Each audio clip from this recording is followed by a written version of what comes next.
All right, guys. This week I've done a lot of learning about what a red line is, and what I have found out is it is completely made up nonsense that doesn't mean anything. If you do any sort of studying about China and how they operate, how the Chinese government operates, you'll hear people say how there is terminology within the Chinese government that they use to say things that they don't actually mean. And if you're around them enough, you kind of understand, you get used to it. And that is how I have felt with every single press conference about what has happened in Rafah over the past week or so, and what this president's red line is, because that's what reporters keep asking Joe Biden. Joe Biden said there was a red line in terms of invading Rafah, attacking Rafah, and then Israel attacks Rafah. They incinerate dozens of people, innocent refugees, to death. And what do they say? No, this didn't cross the red line because there wasn't a major ground operation, because that's what the real red line is. Do they have any explanation as to why a ground operation would be worse than just incinerating people from afar? Not really, because it isn't worse, because this isn't a humanitarian distinction that they're drawing. It isn't a military distinction that they're drawing. It's a political one. They just don't want to have pictures and videos being put on mainstream media of Israeli soldiers marching around Rafah, killing innocent civilians. As I said earlier in our last segment, it's totally okay to bomb innocent people to death because we've been doing it for the past 20 years and people are just used to it by now. But if people were to see actual human beings going and being the terrible, terrible people we all know they are, it's going to look so bad that they can no longer. I mean, they should have lost plausible deniability a long time ago, but that's the reason for this red line. They're just going to keep pushing this red line back and back and back and back until 20 years from now, when liberals decide this was actually a genocide. But that's what's been happening this week. I think I said a month ago that this is coming to an end, and it's going to come to an end one way or the other, and I'm losing faith that it's going to come to an end before a lot more people get killed. But Rachel, what were your thoughts on the whole red line fiasco and what Israel has been doing in Rafah the past week? So I think the term red line is just a flimsy thing that they can around which they can move the goalpost, right? They're like, oh, well, it's a red. We have a red line, but that's a maroon line. That's a pink line. And so they just give you a sound. I'm sorry, I'm colorblind. I thought it was a green line. It turns out it was a red. My bad. I'm 80. Forgive me. Colors a social construct anyway. But it's like I think that, to me, it maybe it's pessimistic, but it's I feel like they wanted the soundbite. They wanted the soundbite of Biden saying, "I have a red line. They're not going into Rafah." And they wanted a soundbite of we're not going to send the weapons if they're going to go in. He blocked that shipment, or one shipment. And it's like they want to have that soundbite, and I can't help but feel like essentially there are people who are going to hear that soundbite and then be like, "Oh, good, Biden's doing something," and they're just not going to follow. Because think about how inundated we are with all of our media and how busy we are with everything. And it's like you can't. It's like you hear that quote and you're like, oh, wow, Biden's come around. Are you really going to go the next week and see what's going on? Is the media going to show you that? You then have to be a certain kind of person to even be able to follow how dishonest it is. And that happens to be, our crowd. But there are plenty of people who just wouldn't know. Mm-hmm. Yeah. I think that is an excellent point about the red line, that the red line is just counting on the political illiteracy of the vast majority of Americans. And so when I heard the term red line, I don't know if you guys remember this, but back during the Obama administration, he would always talk about his red line in Syria. I don't know, and he always say that, if Bashar al-Assad does this, that's my red line. He sends chemical weapons toward his people, that's my red line. And eventually Assad crossed the red line. He did. And so they're like, oh, so we're sending in troops to Syria? And Obama's like, No, we're actually not going to do that. We're not doing that. So what was with all talk about the red line? It's like, Biden learned from his mentor here. Yeah, you can just throw out this red line shit, and people will leave you alone. And then when someone calls you on it, just to say, well, yeah, like you said, that's a pink line. That's not quite what I was talking about. And also, you talk about what the difference was between aerial attacks or drone attacks and a ground invasion. Also, you can clarify ground invasion too. Like, you're right. So we've had soldiers on the ground actually attacking people. Well, that doesn't really count. Well, we need at least 5 battalions to move in for it to be a real ground invasion. So it's reminiscent. And they even threw in the term major ground invasion, because then you can be like, well, sorry, if it's not major until it's one more soldier than was there. That's when it becomes major. Yeah, and they actually, like, the reporters asked John Kirby that question. They were asked by NBC News' Gabe Gutierrez how Israeli tanks operating in or near to that location, how did they not cross this red line? And John Kirby responded that they weren't in the town proper. And he said, that's what the Israelis have said. We're going based on what the Israelis are telling us, and they're saying publicly that we're able to discern as best we can. And it's just like, okay, the official stance here is that they are doing bad things. Like, Biden is saying they're doing bad things now. But he's also saying we're just going to trust them when they tell us that they're not. And it's just, it literally is like, I fucking hate people who invoke Orwell in 1984, but it is that double speak. Like, it like, that's exactly what it feels like listening to this utter bullshit. It's not even the normal kind of government lie that they tell you. It's straight up. They say one thing and then they say another thing, and those two things inherently contradict each other, and they act like they don't. And it is infuriating. Yeah, it's kind of like, I remember reading an article in The Nation magazine that Christopher Hitchens wrote when he visited North Korea. And he said that he went to North Korea and he says, okay, I'm going to write an article about what I see in North Korea. And if it kills me, I am not going to mention either George Orwell or Franz Kafka. And he got there. He's like, fuck, I got to do it. It's like, I have no choice. Like, everything here, there's no other apt comparison. And that's how I feel, watching our interactions with the IDF. Because like you said, he said, well, the Israeli military said this, and we know there's no more trustworthy body on planet Earth than the Israeli Defense Force. So, yeah, we're just going to keep rolling with this. But it is just dark. Go ahead, Rachel. Oh, I was just going to say, Orwellian and Kafkaesque are two of my favorite words, so don't come for those. It's like, well, when it's just so, it's just watching. It's like what we were talking about earlier before we started the segment, in that it's really weird to see how much cover people are giving to this. I saw John. I don't know who this was, but it was someone I hadn't seen before, and it was they were talking to.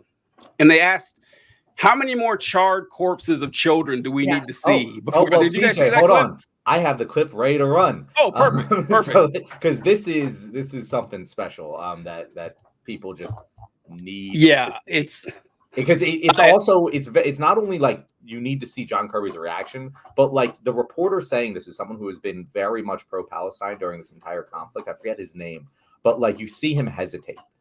But like what he said, like it brought like chills. I was like, that is courageous to say that to John Kirby's face. So I'm gonna share my screen here. Yeah.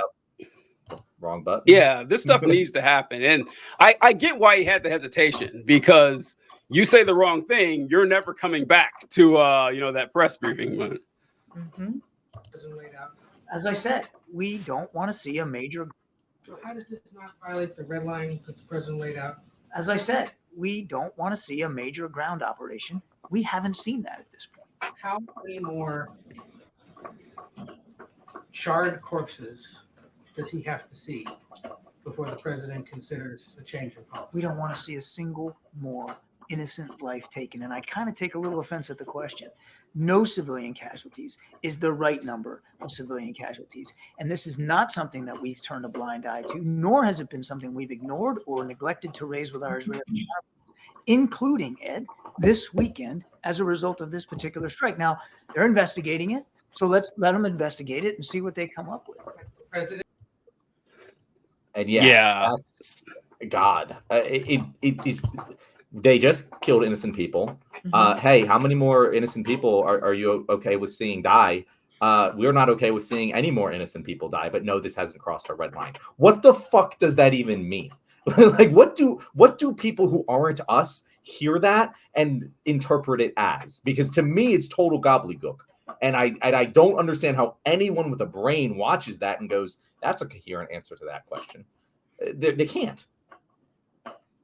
It's a textbook example of white supremacy culture and the way that we value or our right to comfort. It's like these people are burning to death. What did they say? 45 people in the tent camp in Rafah, I think, burned to death. I mean, that's horrible. But to call it that is uncomfortable. That's impolite. Yeah, that's impolite. That's offense. It's like you're not offended by the people who are dead. Or the fact that they didn't need to die, but you're offended that we called it what it is, charred bodies. That's I couldn't imagine having the balls to say something like that. Like, how dare you, sir, ask me a question like that? I find it offensive, not nearly as offensive as the actual charred corpses, but the fact that you said that in the presence of all these fine gentlemen, this shall not stand. I can't imagine saying that in public. And, I said some fucked up shit sometimes, but, if he doesn't lose sleep over that, I don't know what to say to him. And you were talking, Rachel, about how so many people have just been able to disassociate themselves from this atrocity that's happening essentially by our hands. Not literally, but, the money for it is all from us. And did you guys see that picture of Nikki Haley signing those weapons? Yeah, she went to Israel, and there's a picture of her. It's from a couple days ago, and there's like a mortar shell or something like that, and she signs it. What does she say? Finish the job. Yep. America loves Israel with a cute little heart, like loves Israel, Nikki Haley. And so these weapons are being used to kill children. Let's make no bones about this. That's what they're being used for. You can say, well, they're not fuck you. They are killing children at a clip of about 1,000 every month that we know of. That's what's going on right here. And Nikki Haley, former U.S. governor, former ambassador, former major candidate for president of the United States, thought it would just be adorable to sign one of these things. And send them on over, folks. Go get them, fellas. Finish the job. Finish the job. And maybe find a final solution to this problem. Could you be any more on the nose? It is just horrifying. And so, Rachel, what you talked about was the 45 people who died in Rafah that they sent an attack to supposedly kill 2 members of Hamas. Now, how they found 2 members of Hamas in a tent city of 1.5 million people, I don't know. Whatever. I'm not part of their intelligence unit, whatever. But this attack that was supposed to kill these 2 people ended up burning 45 people to death. And it's like, all right, maybe you guys are human shields.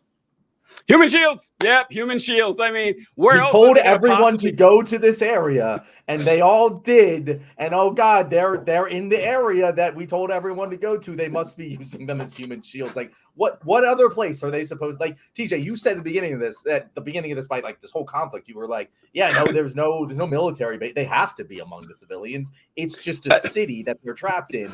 This is a fucking there's 1 million people in this small town. There's no way to not hit civilians if you're going to do a strike. There's no way. It's impossible. And so it doesn't matter how many died. You always knew it was going to kill innocent people. There was no way to avoid that. Yeah. It's almost like they've concentrated all of these people into, a camp. Mm-hmm. Yeah. Yeah. How about that? Well, weird how that works, right? It's just, I love. They made them walk too. They didn't even give them nice train transport. Yeah, it's fucked up that Israel keeps going through this predictable process too when this happens, where This started with that fucking hospital back in October or November when the hospital was blown to shit. And Israel came out and said, that wasn't us. I know we've spent the last several weeks saying we don't give a fuck where they are. If they're in a school, if they're in a hospital, if they're in an orphanage, they're in a cemetery, they're in a mosque, we're going to blow it up. But now that hospital blew up, it wasn't us. And then it comes out it was them. Okay, it was us, but we didn't mean it. Every single time, like 100% of the time this happens, like how often are you guys going to keep falling for this? And fortunately, fewer and fewer people are. It's just not the people who have any power. That's the sad reality. Fast forward just like 6 months later, 7 months, however many months we're at right now, and they've destroyed every hospital. They've destroyed every university, every school. It's all gone. They're all, and it's just like I want the people who are defending this to like go back to what they said when they blew up that first hospital, and they're like, oh, they would never do that, and we're here now. And it's like, how did your opinion on what was okay change so much when you were adamant they would never do that, and now they're bombing a refugee camp filled with 1 million people that they created themselves? Like, it really blows my mind the amount of cognitive dissonance needed to continue to support Israel anymore. It's a classic frog in the boiling water. It's like, oh, you know, it's a hospital and you don't jump out. And then it's, oh yeah, we did. And they just keep moving it. And it's like, okay, well, when are you going to jump out of the boiling pot? Mm-hmm. I saw 2 great tweets about this a couple of days ago. The first one was, Israel has successfully taken me from being a person saying, wow, we really got to stop Hamas, to, okay, I kind of get Hamas's point, to be honest. Like, that was the tweet I saw. And then the second one was, if you told me that your goal was to stop Hamas, and in doing so, you massacred every member of my family, I would be first in line to start Hamas too. And I was like, yeah, that's true. That's exactly what's happening here. And I pulled up this image that I found here of the Gaza Strip. The first image is it's from space in September 14th. Oh, hold on. Actually, it's wrong. I swear to God, we have the same Twitter feed. Oh, yeah. So, we have the same Twitter feed. The first image is Gaza from space back last year.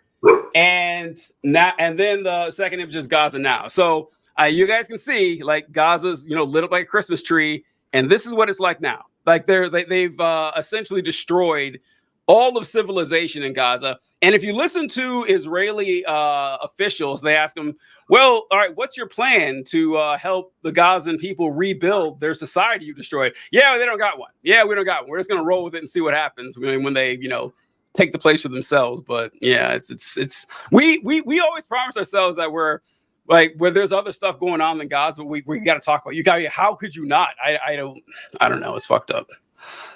All right, guys, if you made it all the way here to the end of this episode, it's probably because we had a lot of banger episodes this week. And if you want to keep on getting notifications when we drop a new episode, just like the one you love so much, make sure to hit that bell icon. And if you have not subscribed for some strange reason, you better do that too. And if you liked our content this week, it was probably because we had an awesome guest. And if you'd like to know where to find her, Rachel, where can people find you? You can find me on TikTok at authentically ADHD me. Appreciate it. It was a good time, folks. I highly recommend you check out our libertarian episode. There's a conversation that was caught on a hot mic that you have to listen to. Just take my word for it. You won't regret it. Catch you next time, folks.